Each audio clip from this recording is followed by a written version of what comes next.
ring if you're ready to care. Oh, let's talk power, let's talk speed.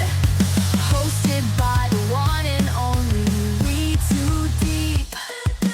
Turn it up loud, feel the power in your seat. This is slapping me, yes, slapping me. What is up, everyone? It is your boy itThe, and you're thinking, Saturday?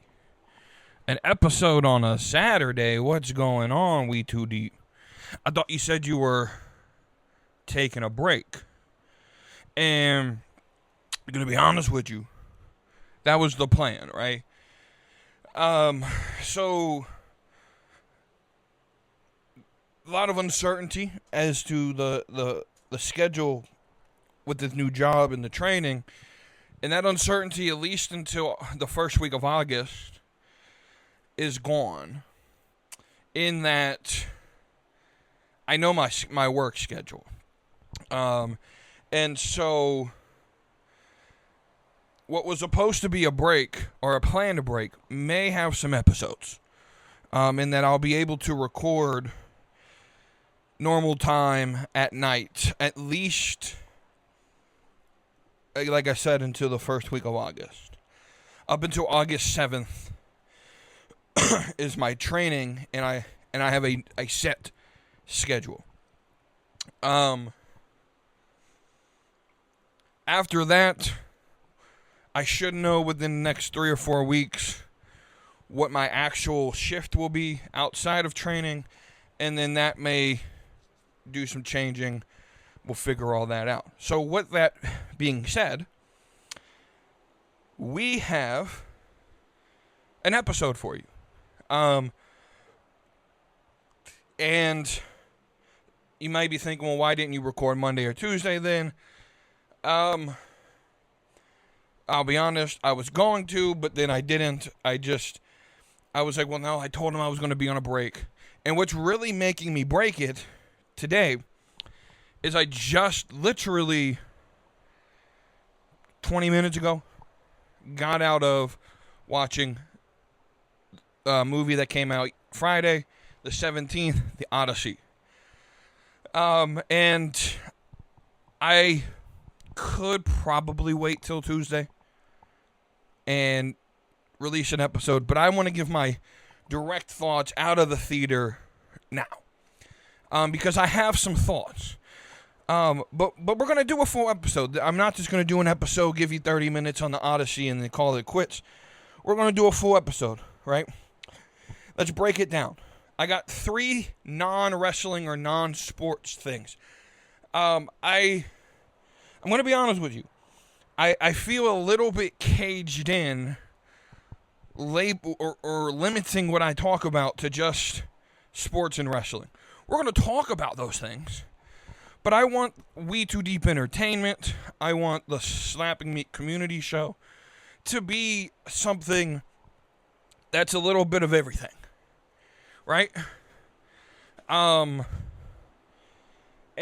so I have some conversation pieces that I want to talk about. Just a forewarning, one of the things I was going to talk about, but I'm not until Tuesday, because there's a lot to go on with right now. I was going to talk about the Dark Side of the Ring 3-part on TNA.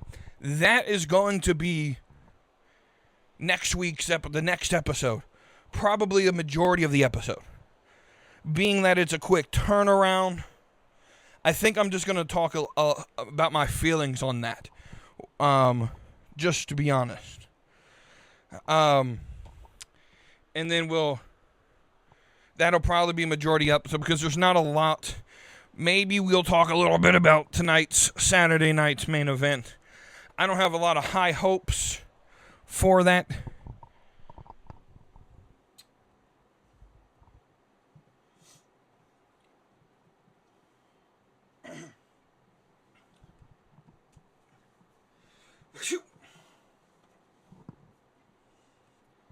Sorry, had to sneeze, adjust something real quick. Keep it real here. Yeah, so I don't have a lot of hopes. I don't even know if I'm going to watch Saturday night's main event. There's some things that have been happening on SmackDown here recently. We were going to talk about Baron Corbin and all that. Don't really care. Major thing, though, is Rhea Ripley's going to be stripped of the title, and they're going to crown an interim champion at SummerSlam. I think it's going to be a 5-woman ladder match, I think is what I saw. So that'll be a little bit interesting. Don't know how much necessarily I care about that or that result. Ultimately, when Rhea does get cleared and can come back, we know where that story's headed. But the things we're going to talk about, obviously, the Odyssey. I got 2 sort of, I guess what you can call rants of the week. But we're going to end with a wrestling topic of what I'm going to call the We Too Deep 8 rules to a good wrestling match. I've thought over the last week or two on like what makes a good wrestling match. And we're going to give the We Too Deep 8 rules to what makes a good wrestling match to me. And we'll end with that. But we're going to start with the 2 rants of the week. Now that we've sort of updated everything, we're going to start with the 2 rants of the week. So the first one is this. There's this phenomenon, at least in my algorithm. When I talk about, or Twitter says this, I'm solely talking about just my algorithm. Because we all have different algorithms. We all see different things. And so we can only really necessarily talk about X and our experience on social media based on what we individually see. It's not like everyone's getting the same experience. It's one of the dangers with social media, by the way, is there are multiple different realities depending on what your algorithm shows you. And so it makes a lot of sense why some people believe some things and some people believe completely opposite spectrums. The problem with that is they both believe, and everyone believes their experience is real and true, but there's only one truth. There is no sort of subjective reality. And so there's a danger with sort of algorithm-based social media. It's not like everyone's sort of getting the same experience and the same reality from their social medias. And so there's this big, in my experience, what I've seen, there's this conservative and liberal combined. One of the very few things that both sides of the political spectrum are sort of in agreement with is being anti what are known as like flock cameras. So for those who don't know what a flock camera is, there's a company named Flock. And they put up cameras for, as a private company, and they essentially sell, their service is, we own the camera, they're our camera, we will give you sort of backdoor access to the servers and the data, and you pay us for that service. And so being that they're a private company, they don't, a lot of police forces and law enforcement entities are using the service and then using the excuse, well, it's a private company, and they're using the backdoor channels to get this footage to where they know it's sort of a loophole around the Fourth Amendment, where realistically, like if let's say, for example, my old job at the storage place I worked at, this literally just happened on my last week working there on a Tuesday. Someone came in, a police officer came in, asked for some information because they had some theories about some illegal activity. And they were asking, like, what's the process to get, like, a list of people who rent here and footage from the cameras? They need a subpoena or a warrant to go through that. Traditionally, right? Now, realistically, The company I work for is a private company. If they wanted to, they could probably give that away and probably wouldn't be much legal problems. But to solve the legalities behind giving that information up, we need a subpoena, right? And so that's what's going on there. And with Flock, though, they no longer need that Fourth Amendment warrant to get this information. They could use Flock on their... Like, imagine a police department buys these cameras. And part of the service of using the cameras, you get access to the cameras, and you don't need a warrant because you're paying for a private service. And so that's the loophole that they're really going around. And it is quite dangerous. And so I understand the anti-Flock camera sentiment. Now, the excuse being used by these law enforcement agencies is it's here to prevent crime. They're just used to find cars or to read license plates, to stop sexual sex slavery and human trafficking and to stop crime. And cool, we can do that. I'm all for those things. I'm all for stopping crime. I'm all for stopping sex trafficking, human trafficking, child trafficking. I'm all for that. If we do it legally, there's a legal process that our Constitution sets up. That this really grays that there's the gray area here now. I also would understand that logic and reasoning if it was the only thing you were doing. And if it didn't produce, I've already seen stories of false positives where a car gets tracked doing illegal things. The example I remember seeing is this person's car is traveling through a neighborhood where porch pirates are stealing packages from people's front yards. And this van is seen in the area, and they track it to this woman's house, and she looks somewhat kind of similar to the woman who's stealing these packages, but it's not her. And the cop shows up and says, "You're under arrest. We have these pictures. We have evidence." And come to find out, the woman they're trying to arrest, based on these Flock camera images, wasn't even in the neighborhood. It wasn't the right car. It was a false positive. That is a level of corruption that this can, had there been proper warrants involved and things like that, this interaction wouldn't have happened. My problem that I have, though, with these people complaining and acting like this is somehow new and we're now part of some mass surveillance state, which I'm against.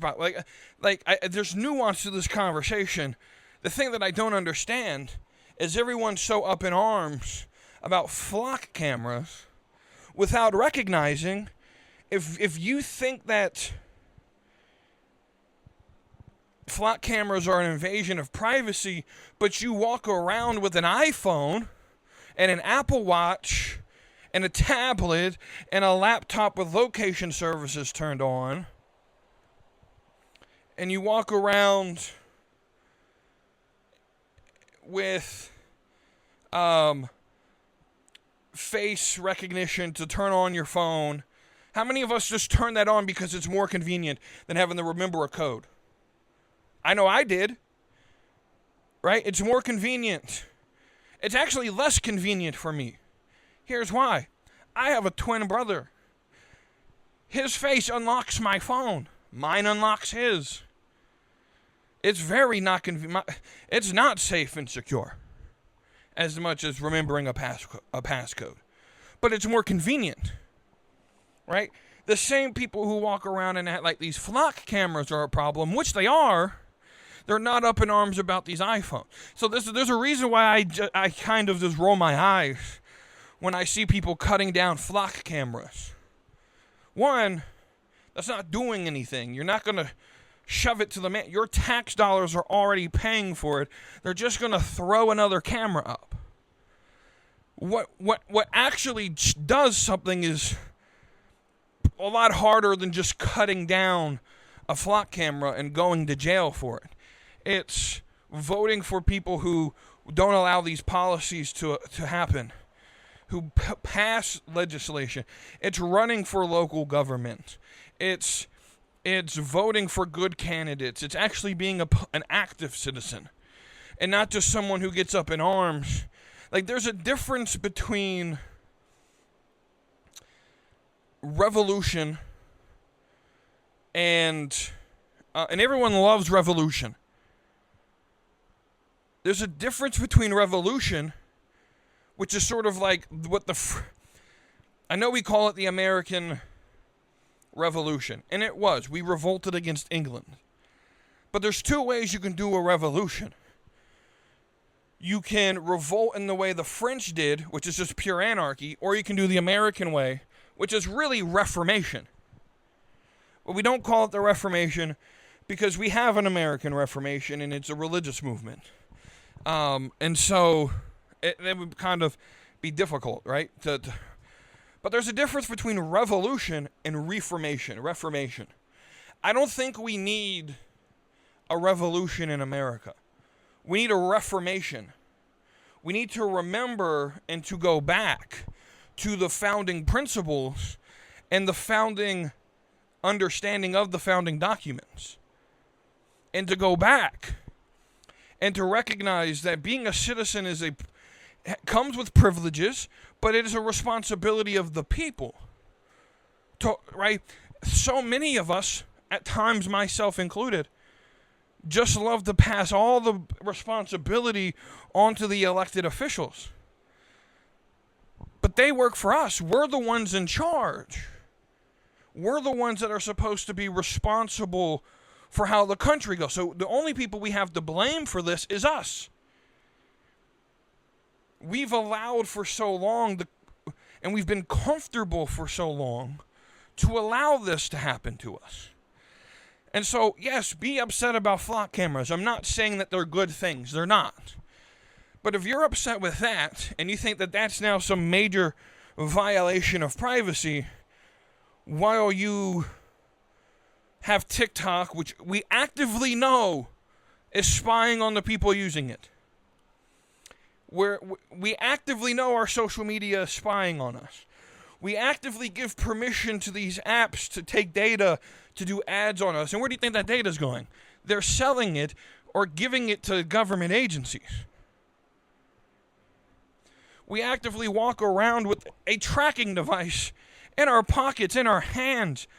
If you drive a car that was built within the last 15 to 20 years, you have a GPS in your car that even if you don't have GPS that actually works, you're still being tracked. The FBI can track your car just from the computer that makes the system run.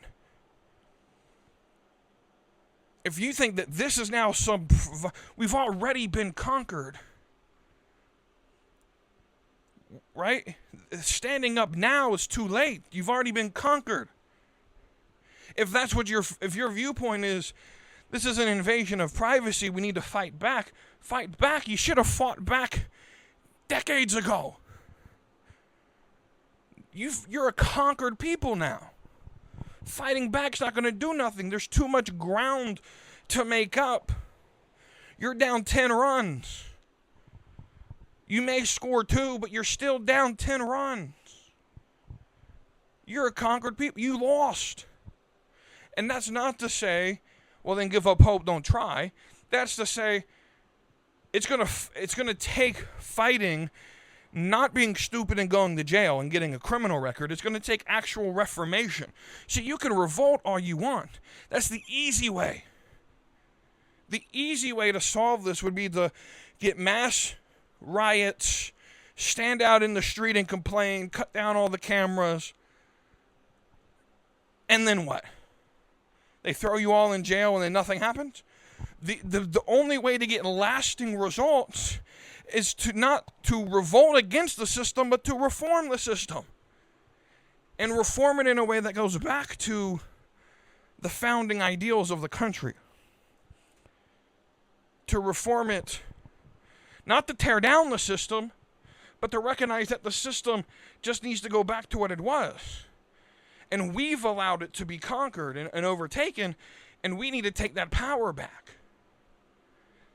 So yes, I'm upset with flock cameras and data centers and all of these things. I think they're not necessary.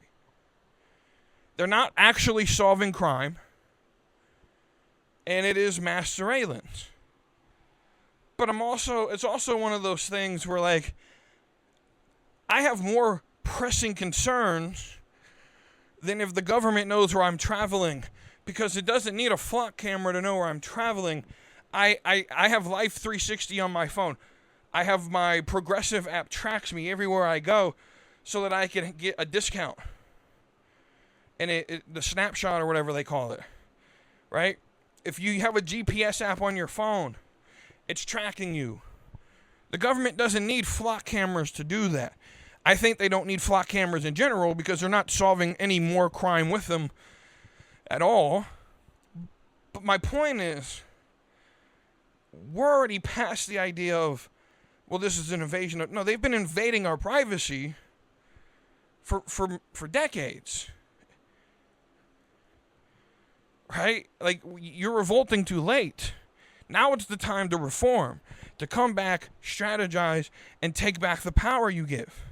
And that starts with doing the actual legwork, the hard work, running for local offices, running for offices and that'll push legislation, running for mayor, running for county board, running for these local elections, running for state elections. That are the important positions that'll actually get things done to block these invasions of privacy. Because until we pass things into law, revolting does nothing. It does absolutely nothing. We've already been conquered. Right? Revolting does absolutely nothing. So there's that, right? So that's rant number one.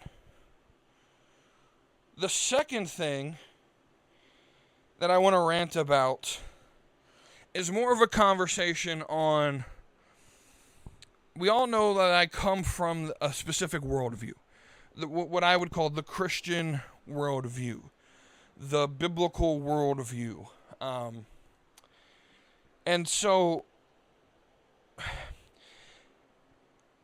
in the realm of just social conversation, a topic repeatedly has come up over the last 50 years, and it changes, and and we call it like the green earth or climate change, but the Green Earth Initiative, which, by the way, on its face, I actually don't disagree with.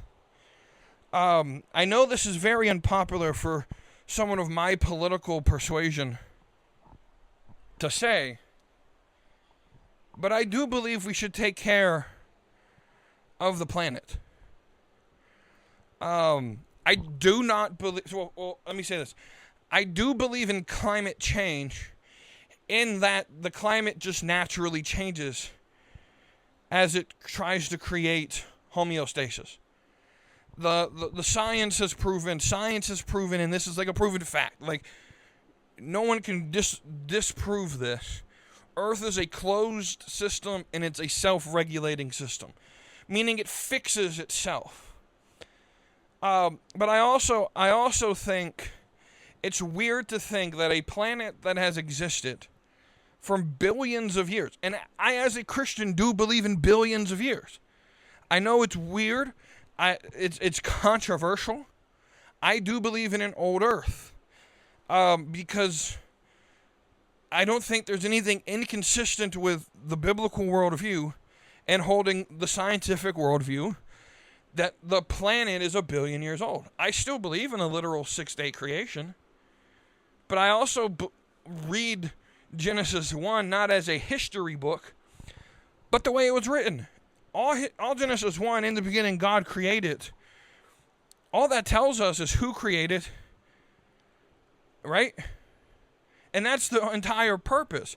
Not when he created. That's not important to Moses as he's writing this. And it's not important to us as we're reading it. When he did it is not important. Because the only details it gives us on that is in the beginning. Whenever the beginning was, God created. Now, I believe in between verse 1, in the beginning God created the heavens and the earth, and verse 4, where it starts listing the days, I believe that there was a period of billions of years. And then because the Greek, or excuse me, the Hebrew, Old Testament is Hebrew. The Hebrew, verse 1, the word God created, I'm going to be a little nerdy real quick. It's bara. Create is bara in verse 1. And bara means to create out of nothing. So God took the nothingness and created something, the original creation. Something only God can do is to create out of nothing.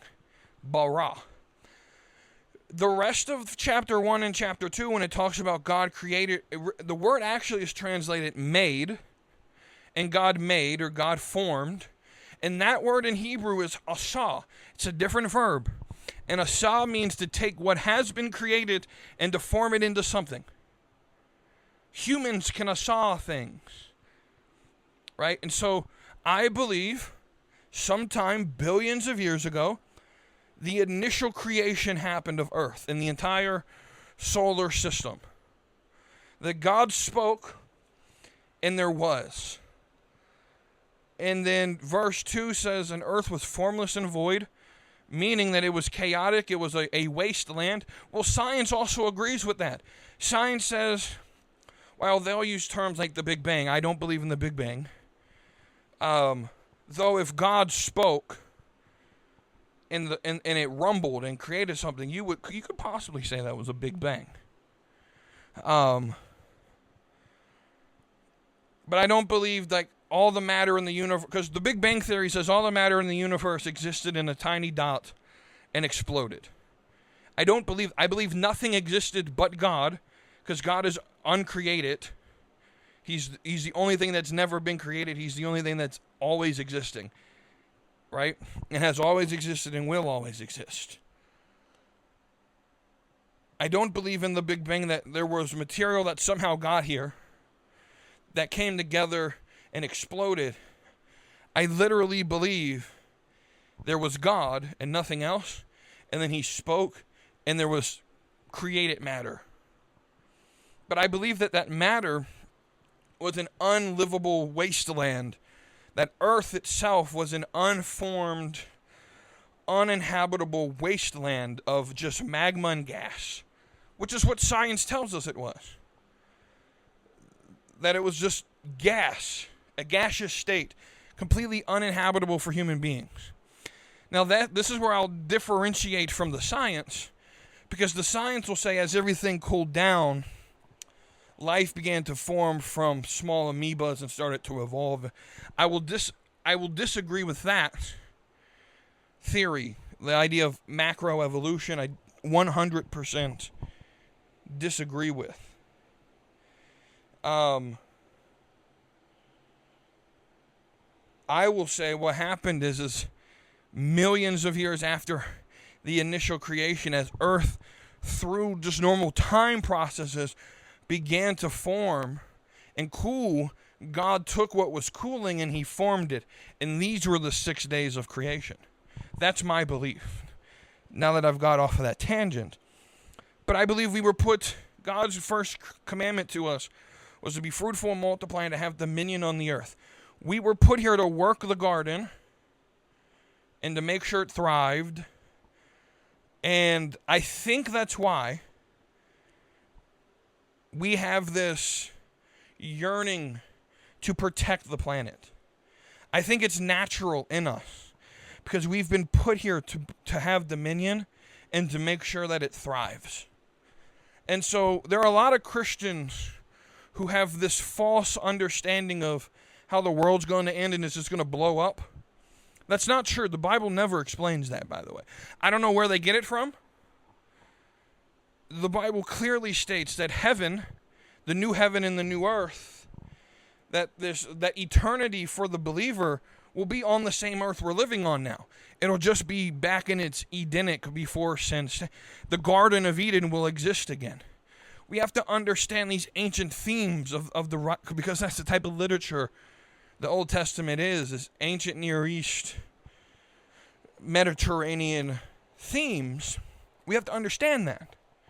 A garden in ancient Near East culture represented the temple and the dwelling place of God. So God put man in a garden, which was where God himself dwelt. It was his temple, right? The entire purpose of creating humans was so that God can have relationship. Not that he needed us. He wasn't lonely. He had perfect relationship within what we call the Godhead or the Trinity. He didn't need us, but he created us to be in relationship with him. And he put us in his garden, in his temple. And he said, you can do this or you can't do this. Well, mankind sinned, we disobeyed, we rebelled, and God kicked us out. And ever since that day, we've been yearning to get back to Eden. That's what the Tower of Babel was really all about, trying to become God and trying to get back into that state. But what I truly believe is that this new green earth movement or the Green New Deal, the climate change activists, what they're really yearning for is Eden. They aren't wrong in concept. We should take care of the planet. God created it as a self-controlling system, a self-sufficient system. Don't you find it amazing that the very thing we need for breath, oxygen, is what the trees produce? Right? So the trees breathe in CO2, and the byproduct that they release is oxygen. Because they don't need oxygen. But we need oxygen, which is why he had to make trees before he made humans.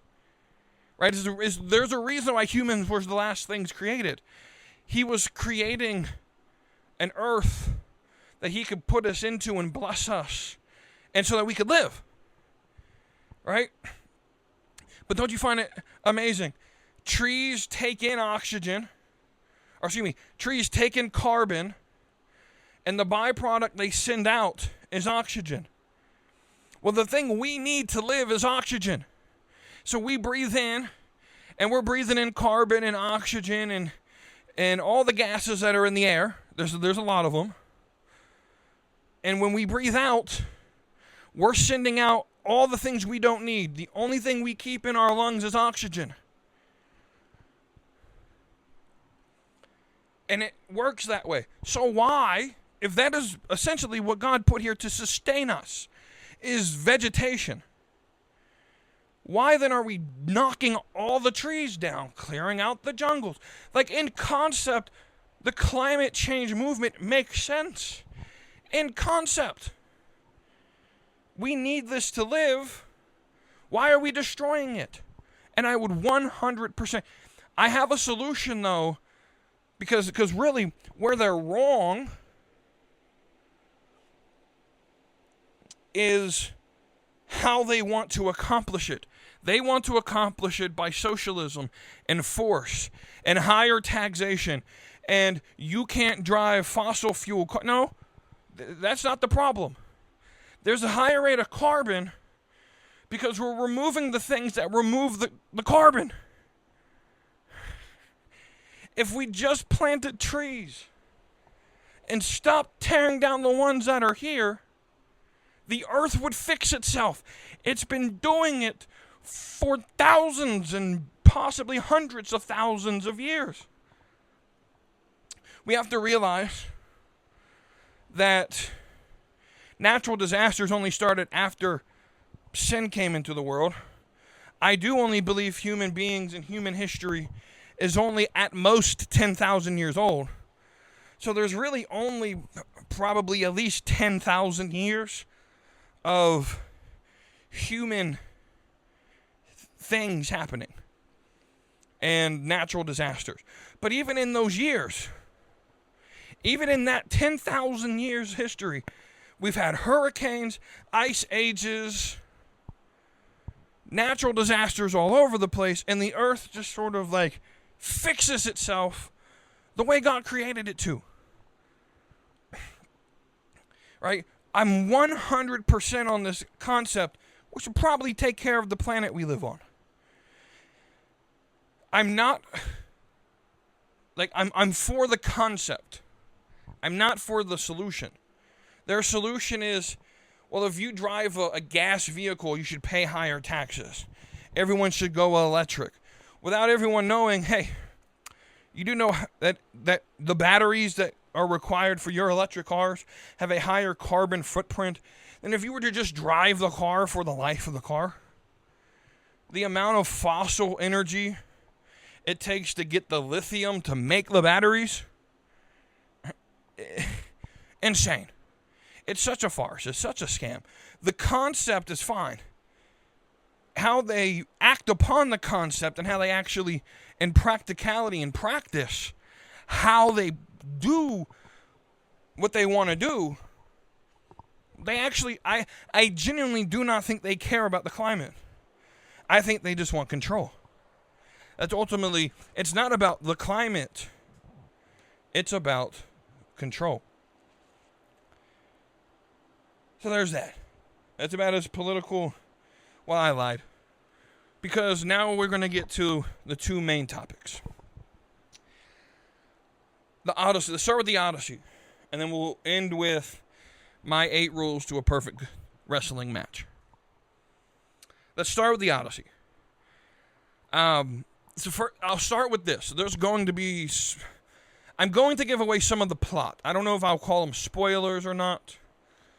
I don't know if... I don't do spoiler free. And I'm not going to sit here and review the whole movie. I'm just going to tell you what I feel about it, my initial response to it. And I have some things... I really want to talk about the conversation around the movie versus the movie itself. Right? So, first off, I've seen a lot of good things about this movie from people who have seen it. But I've also seen some negatives. Now, I'm going to start out by giving my rating. I'm going to do some major slurpage of this movie. I thought it was fantastic. I'm not going to give it a 10. Because there are some things that I think if I were doing the movie, I would do differently. There are some things that I didn't like. Now, I want to say this. I've already said that, like when I reviewed Supergirl, I said this. I don't go into movies trying to hate them. Purposely looking for things to hate. I think that's a little stupid. I'm just going to be honest with you. I go into movies trying to enjoy them. And along the ride, I have thoughts like, probably wouldn't have done it that way, or I don't know about this, right? With that being said, there's not a lot of things I would change in this movie. I'm really only going to list, I think, 3. And they're like minor things. It's not like some people, some of the critiques I've seen are the casting, and we'll talk about that because I think that conversation's just really stupid, just to be honest. The casting or the set design or the costume design, I had no issue with it, to be honest, with that issue. I think that's just a cop-out excuse to hate. So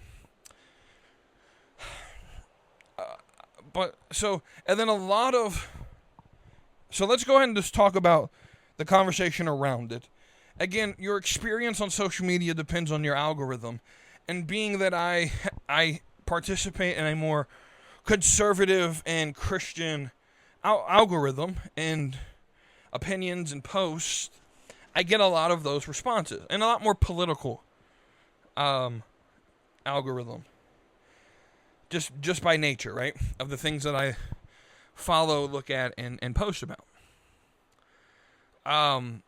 And so all the conservative outreach or conservative talking heads on their podcasts leading up to this movie made such a problem with, realistically, the biggest thing I've heard the complaint about is the casting. Particularly around 3 characters. That's Helen of Troy, played by Lupita. Athena, which is played by Zendaya.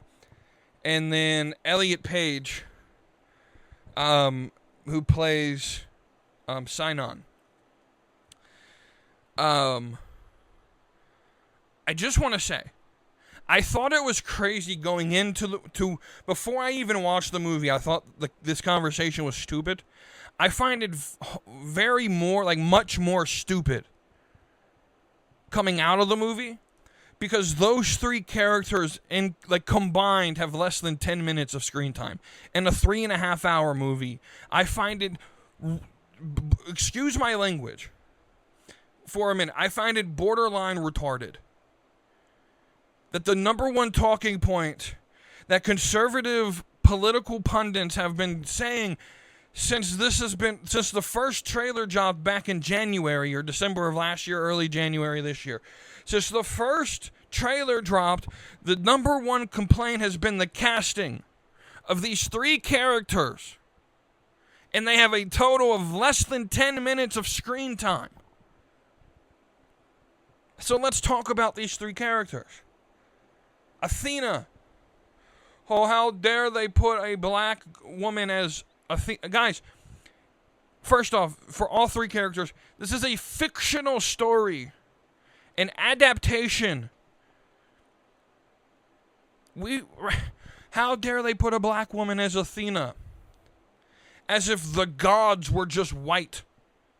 Like, were the gods of ancient Greece white? I don't think they were. I don't think they were. And then it comes to Helen of Troy, played by Lupita. Again, Helen of Troy. Where is Troy, you would ask?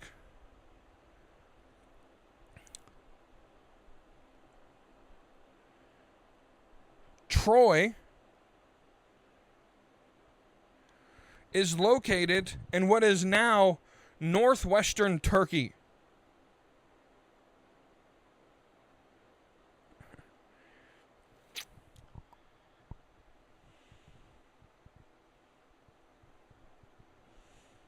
So I want to ask yourself,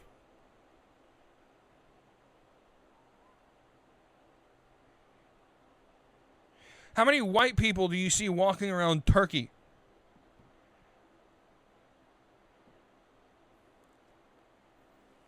Not a lot. They're Mediterranean. And probably closer to olive color skin. Have you ever seen an Italian or a Grecian or someone? Turkey is sort of the borderline of Europe into the Middle East. Have you ever seen? I've been to East Europe. I've been to Romania. Not a lot of pale white people walking around. They're olive colored. There's a lot more believability to me that Helen of Troy would be closer to being black. Now, sure, Lupita, probably not as dark-skinned as Lupita is.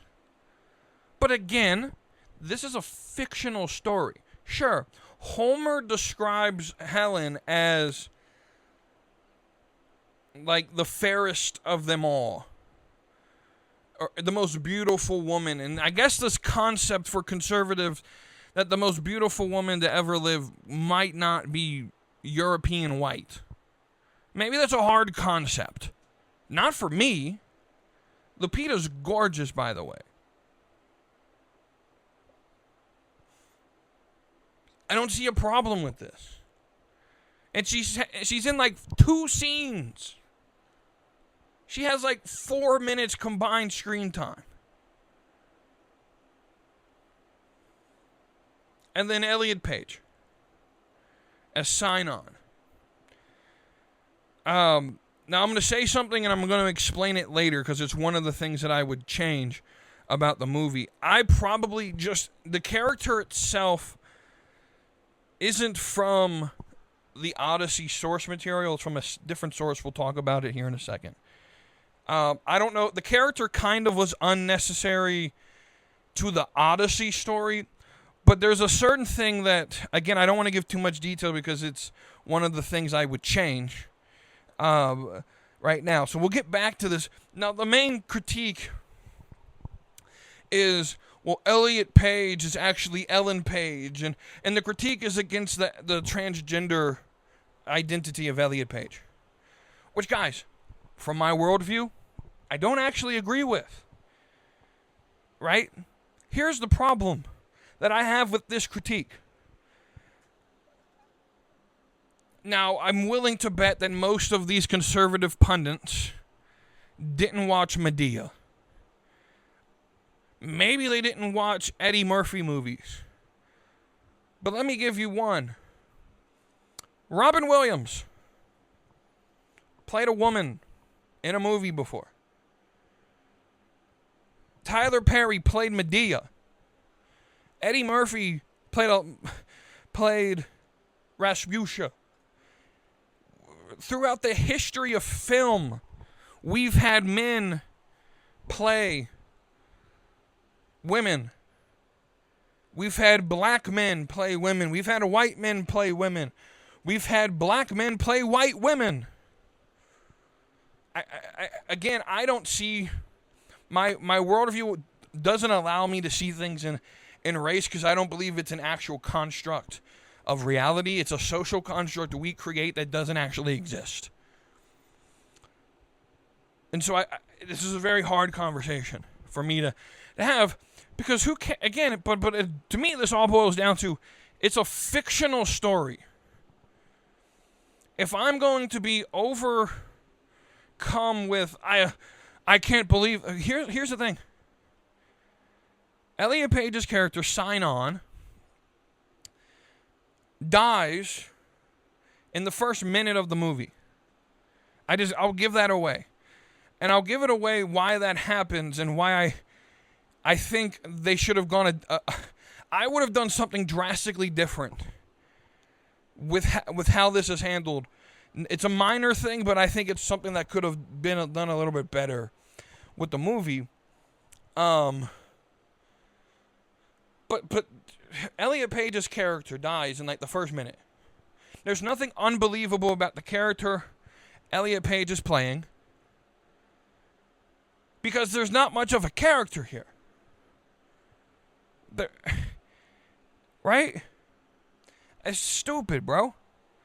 And while I disagree with the lifestyle, like, I also watch wrestling, which has seen Santino Marella play his own sister in Santina, which has seen China win the IC championship, which has seen a lot of things. Like I could disagree with the lifestyle and still enjoy an entertainment form. It would be different. It would be vastly different if the entire cast were transgender and Christopher Nolan made Tranny Odyssey, where it was just a movie directly trying to push this ideology. They're not pushing it, bro. It's also one of those things where if I didn't know if I didn't know Elliot Page was transgender, probably wouldn't have figured it out in this movie. Just being honest. If I didn't already know, probably wouldn't have figured it out in this movie. The role isn't that important to the movie in and of itself. But let's just get to the actual movie, because I think this controversy's stupid, bro. It's absolutely stupid. If you're not watching the movie because of the cast, specifically because political pundits tell you not to watch it, and if you spend the money, you're buying into the system, that's a stupid argument. It's a stupid argument, and I refuse to believe that me paying money to watch this. I've been excited since the first trailer to watch. This has been the only movie this year that I said I will watch. And I've said that since January when I saw the trailer. This is the only movie I was excited to watch. Supergirl was great. I'm seeing Spider-Man when it comes out. The only one from the beginning of the year that I was dead set on seeing was the Odyssey. This is a great movie. And if you're not going to watch it because some guy who gets paid to be a political pundit tells you not to, you're not actually a free thinker. I know it's a hard concept to think for yourself and not be told what you can or can't do, but it's really easy. Because I watched the movie. I don't agree with the idea of the false Athenian gods that they believed in, or the false Greek gods that they believe in, but that didn't stop me from watching it because I know it's fiction. I understood it was a story. I understood that it's not real. And I just watched it for the entertainment factor. And it was very good. Christopher Nolan did a very good job. Just like I knew he would. Just like he did with Batman. Just like he did with Oppenheimer. Those are the two movies that I really know he did. I know he's done others. Those are the first two that... Oppenheimer... I gave mad praise to Oppenheimer earlier this year. I think Oppenheimer is going to go down as the greatest movie of the 2020s. And it's got strong competition now with the Odyssey. It's just being realistic. So let's get into what I liked about the movie, which was a lot. For the most part, now, I will say this, you might want to do a little bit of research on the source material. If you haven't actually read the Odyssey, I'm not saying you should read it, but they don't do a lot of explaining of characters. The way it looked like it was filmed to me was as if you were one of the crewmen on his ship. That's what this felt like. That this was sort of like, at certain parts, this was like a POV movie. And so I was in the back of the theater in my normal seat that I typically sit in at movie theaters. And I went at 10 a.m. And people don't go to movies at 10 a.m. on a Saturday. I knew there would be like 4 people in the theater. And I was correct. So I was on my phone and I was researching some things. Like, because I haven't actually read the poem, the epic, from Homer himself, I was researching things like, did this actually happen? Did this actually happen? Who are these characters? Just to, right, if you haven't watched it before you listen to this, I would at least research the source material, get the Cliff Notes. Because it sort of assumes, Christopher Nolan, the way he directed this, sort of assumed that you knew the source material, which I think is smart. He doesn't treat the audience as stupid. I thoroughly enjoyed that. Even though I didn't know the source material, the way he filmed it was as if I knew what was, and as if I was participating in the epic itself, in the event itself. I love that. Just thoroughly, from me, I love that about it. But he also sort of directed this as Odysseus, the main character, as if he's sort of regaining his memory. The way this was filmed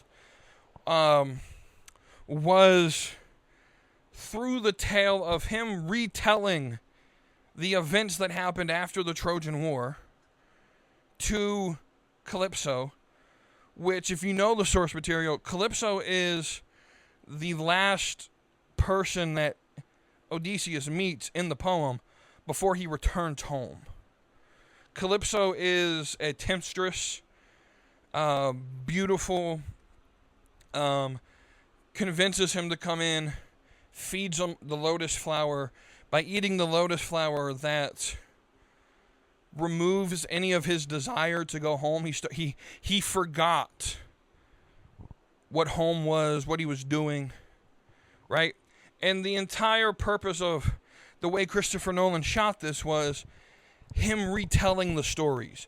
And as he's retelling it, he's now growing in his desire to go back home. But there's also like the secondary tale behind Odysseus with his wife and his kid and what's going on. They've waited 20 years for him to return, and now they need a king, and his wife is like trying to push back these suitors, but the council wants a king, and just that whole story in and of itself. So there's really two stories going on in one. This was right, and wonderfully done, the way it was directed. The directing of this movie from Christopher Nolan was about as perfect as I think you could get. There's a couple things I would change. Two scenes in particular, but just, I don't care about, well, first off, I think the casting was done very well. If you watch Christopher Nolan movies, you know he likes to use the same set of people. Anne Hathaway's probably going to be in the movie. Robert Pattinson's probably going to be in the movie. John Bernal. It looks like he's really taking a liking to Zendaya and Tom Holland. Charlize, I can't even think of her last name right. Theron, I think is her last name. But he uses pretty, if you have worked for him, he likes to put you in his movies. And so the casting was kind of what was to be expected, if we're just being honest. And so I thought everything was played well. Robert Pattinson played a very good villain in the story. Tom Holland played his character well. Anne Hathaway was fantastic. I can't. Who played those? Is that who? I want to say it was Matt Damon. For some reason, yeah, it was Matt Damon. Yeah, Matt Damon. I just have a special, because he's a Boston guy. He's one of my favorite actors. Travis Scott's in the movie. He plays his role. Very minor part, but he plays a good role in the movie. Lupita,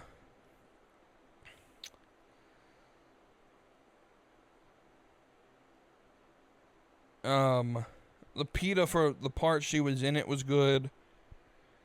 All the people were kind of, believable in their role.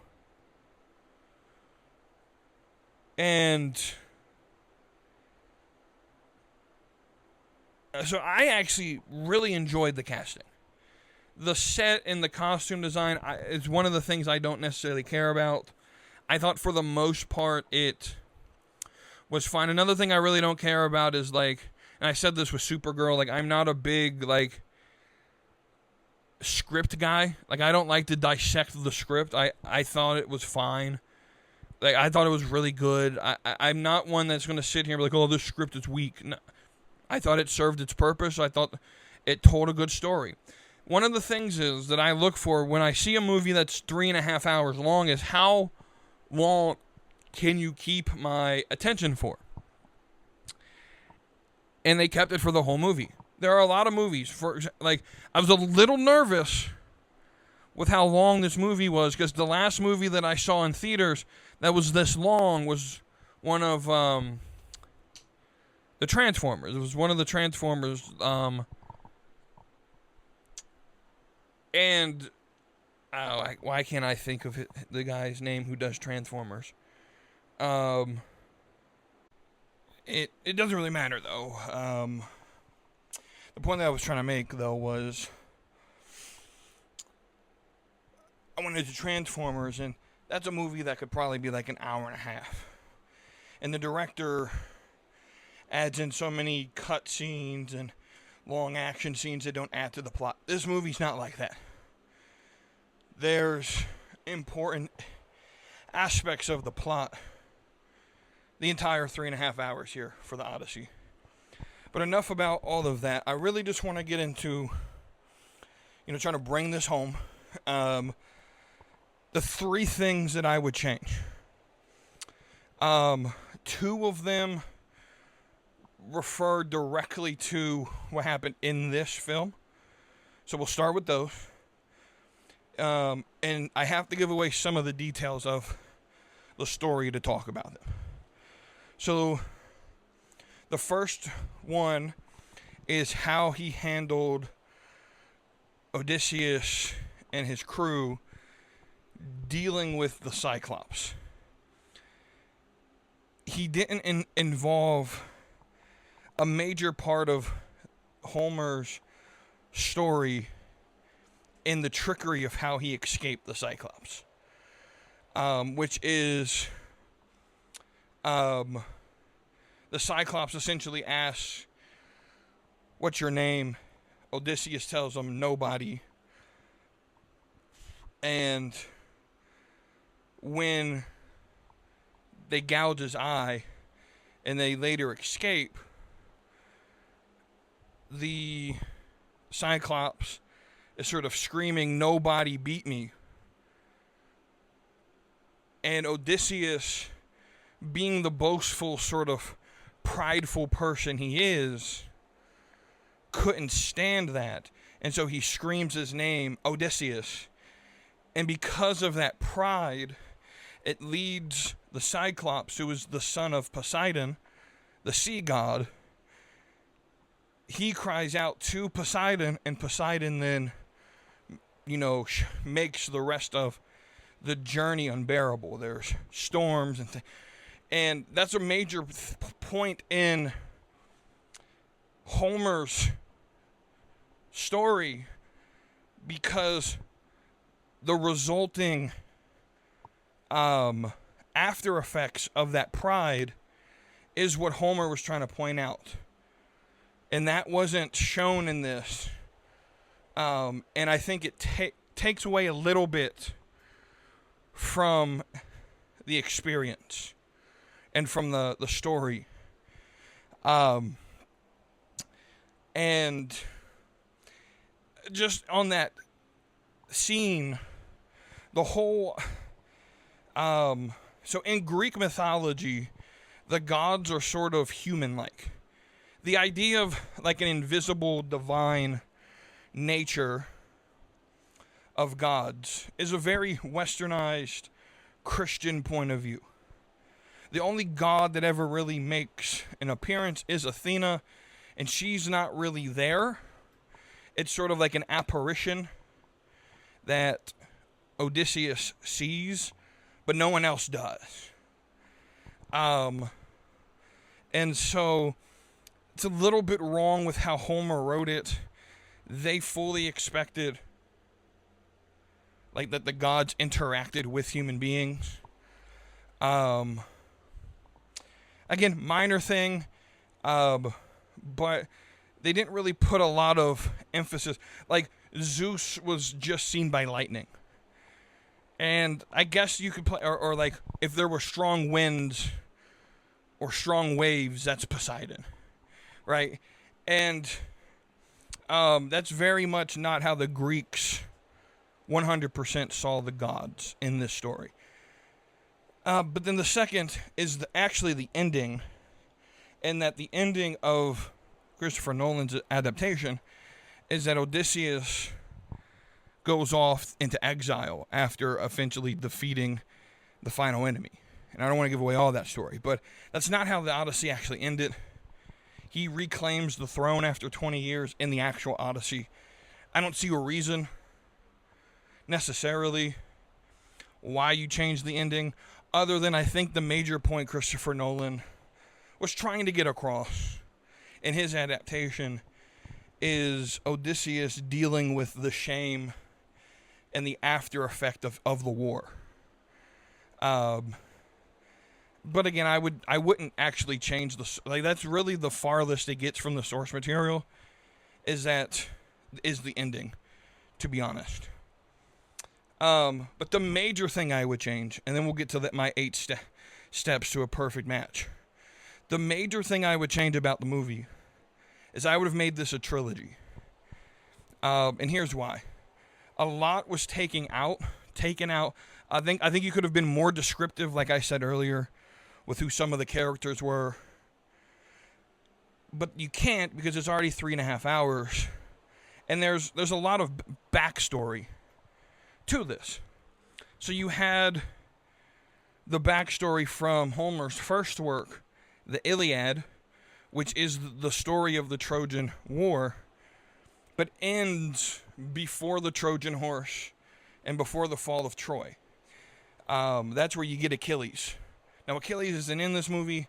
He's in the Iliad. I would have started with the Iliad. I would have done... But it also... So Elliot Page's character, Sinon, isn't in Homer's work. It isn't in the Iliad. That character isn't in the Iliad or the Odyssey. Its source material for that character is actually from Virgil's Aeneid. Aeneid. And so you essentially have 3 stories being sourced in this one movie titled The Odyssey.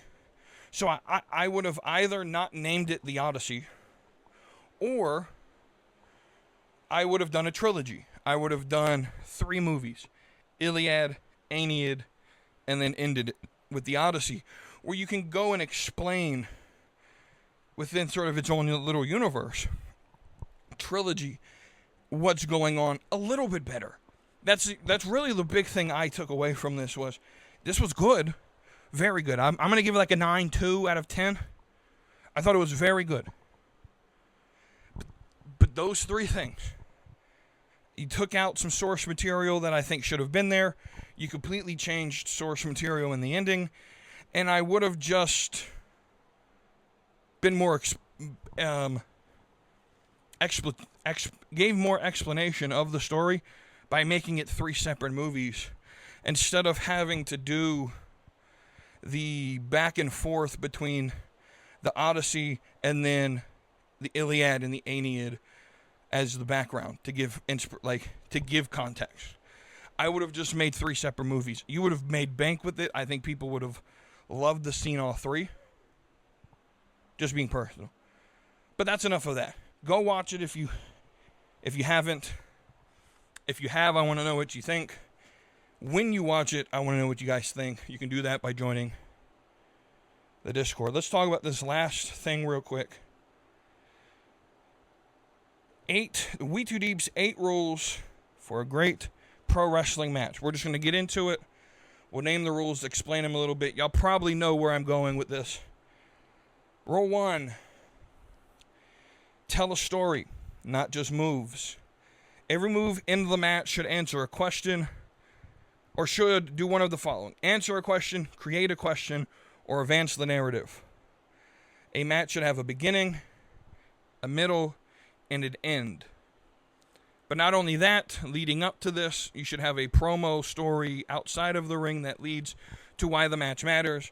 And then the story of the match should progress the narrative, answer questions in the narrative, or continue a narrative, right, and advance it. Or create a new question, right, which is part of advancing the narrative. It shouldn't just be a collection of athletic sequences. Rule 1, tell a story. Number 2, make every move matter. If a move doesn't serve the story, serve a character or the characters or the crowd's emotional investment, it should not be there. Cut the filler. Pretty self-explanatory. Rule number 3, Sell everything. Wrestling becomes believable through reaction. A great move means very little if no one acts like it hurts. Everybody should sell everything, whether it's the ref, the managers. I even think, like, as part of the company, if you're a or the bell guy, or the announcers, or the ring announcer, or camera people, even in that instance, like, if you're on the floor, you should try to sell everything. Everyone should sell everything. Right? If you're involved in the narrative, you should sell. Number 4, keep it simple. We don't need 20 complicated spots to have a great match. Simplicity perfected is more memorable than excess performed okay. Right? Like, no one's going to remember you doing 20 super kicks. Everyone's going to remember the super kick that retired Ric Flair, though, because it was simple. Right? Which leads me to rule 5. Build escalation. Start grounded. Create tension, and eventually build to a faster pace. Raise the intensity. The audience should feel that the stakes are increasing as the match progresses. Rule 6. Protect your finisher. A finisher should feel like the end of the match. If everyone kicks out of everything, the audience stops believing. If you kick out of everything, everything becomes something you can kick out of. Imagine someone kicking out of the atomic leg drop. It kills Hulk Hogan's character, right? Protect your finisher. Rule 7. Make the audience remember why the match mattered. The goal was not for fans to leave talking about the number of moves they saw or the number of spots. The goal is for them to remember the emotion, the conflict, and the outcome. You remember that spot from the top of the cake? That doesn't matter, as long as they remember why that spot was important. Right? Io Sky jumping in a trash can from the top of War Games every year. 1, they do it every year, so it means less. But 2, if she just does it randomly because that's what Io Sky does, well, then that spot actually loses its importance. It should matter, right? And then finally, rule 8. Protect the business, not just your match, which is really just a combination of a bunch of rules. A lot deeper explanation is needed here. Watch the matches before you, and avoid repeating another wrestler's signature spot, finisher, or biggest moment unless it is part of an intentional story. Wrestling is a shared performance between teammates. Everyone on the roster works on the same team for the same goal of putting on a show, and every match should add something unique to that show. When the same power bomb, dive, super kick, or dramatic spot is repeated multiple times in one night, it diminishes the impact of the wrestler whose move or moment came first. Protect each other's value, and the entire card becomes stronger. I think we've lost that in pro wrestling today. Everyone's so me centered, and it's not we as a group. We're one show, right? This isn't like UFC where, like, oh, they saw that spin kick in the first match of the UFC fight, but that's how I finish people. I'm just going to continue to do it. Like, if you take a UFC card and every one end it with a knockout, that's good in that, because those are real fights that aren't scripted. But if every match on a card ended the same way with the same spots on the card, the thing about Saturday night's main event tonight, if every match ended the same, you would be like, bro, this is boring, uncreative BS, right? The point that I'm trying to make with this rule, I think this is actually the most important rule, is you're trying to protect the show, the brand, the company, and you're all working together, right? If you're the first match or the last match or anything in between, you're on the same team, right? You're all out there trying to add to the show. And so for me, protect the business, protect. If the person before you ends with a power bomb through a table, the match behind it shouldn't end or have even a table spot in it. I even believe that. Like, let's say I'm booking and Roman versus Seth is supposed to end with this shocking ending with a title change because of betrayal from someone, right?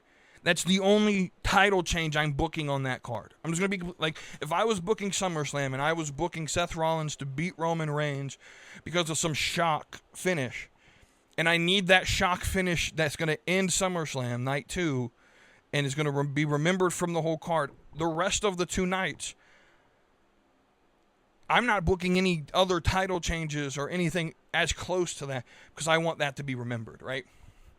Or if I'm booking a match and I'm debuting someone and I need it to matter, but it's in the mid card, but that's my main event, because I'm of the same belief Jeff Jarrett had when he created TNA, that every division should be unique and every division should be treated well enough that any division can main event. I'm of that same belief. And so let's say Trick versus Mello, and I want to have some finish where, well, we got to get Lil Yachty out of the storyline. Let's say he turns on Trick, and I know that's happening. I'm not having another turn happen the same night that happened, because no one will remember Lil Yachty turning. You see what I'm saying? Or Sami Zayn, when he won the title. I can't remember that whole event. I don't think I watched it. But I don't think another title change happened that night. And you got the shock of Sami Zayn winning when I don't think people really saw that coming, at least at that event. You see what I'm saying? You got to protect the card as a whole, protect the performance. Because if nothing's memorable at the end of the show, then really you didn't do your job. No matter how good individual matches are, it's the whole performance that matters, right? So those are my 8 rules. Let me know what y'all think. Thanks for listening, and I'll see you on the next episode. So hit that subscribe, come along for the ride, whether it's NXT or NFL time. Going in the ropes and forth and deep, slapping meat community every Tuesday. Both in immunity, yeah, immunity, yeah, every Tuesday, every Tuesday. Both in immunity, yeah, every Tuesday.